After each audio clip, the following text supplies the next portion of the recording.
ইসরায়েলের সামরিক ঘাঁটিতে ক্ষেপণাস্ত্র ও ড্রোন হামলার দাবি করেছে লেবাননের সশস্ত্র গোষ্ঠী। বৈরুত ও দক্ষিণ লেবাননে সাম্প্রতিক ইসরায়েলি হামলার জবাব হিসেবেই এই হামলা চালানো হয়েছে বলে জানিয়েছে সংগঠনটি। হামলার পর উত্তর ইসরায়েলের কয়েকটি এলাকায় সতর্ক সংকেত বাজানো হয়। একই সময়ে দক্ষিণ লেবাননের বাসিন্দাদের এলাকা ছাড়ার নির্দেশ দেয় ইসরায়েলি সেনাবাহিনী।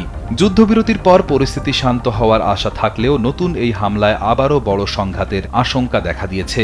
লেবাননের সশস্ত্র গোষ্ঠী জানায়, ইসরায়েল যুদ্ধবিরতির শর্ত ভেঙেছে। এর জবাবে তারা নাহারিয়ার দক্ষিণে একটি সামরিক ঘাঁটিকে লক্ষ্য করে হামলা চালায়।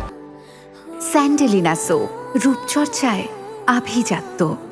কয়েক ঘণ্টা পর আরও একটি ঘাঁটিতে ড্রোন হামলার দাবি করা হয়। অন্যদিকে লেবাননের স্বাস্থ্য মন্ত্রণালয় জানিয়েছে, দক্ষিণাঞ্চলে ইসরায়েলি হামলায় অন্তত 11 জন নিহত হয়েছে, যাদের মধ্যে শিশু ও নারী এবং একজন উদ্ধারকর্মী রয়েছেন। চলমান পাল্টাপাল্টি হামলা যুদ্ধবিরতিকে দুর্বল করে দিতে পারে। এতে পুরো মধ্যপ্রাচ্যে নতুন করে অস্থিরতা ছড়িয়ে পড়ার আশঙ্কা বাড়ছে।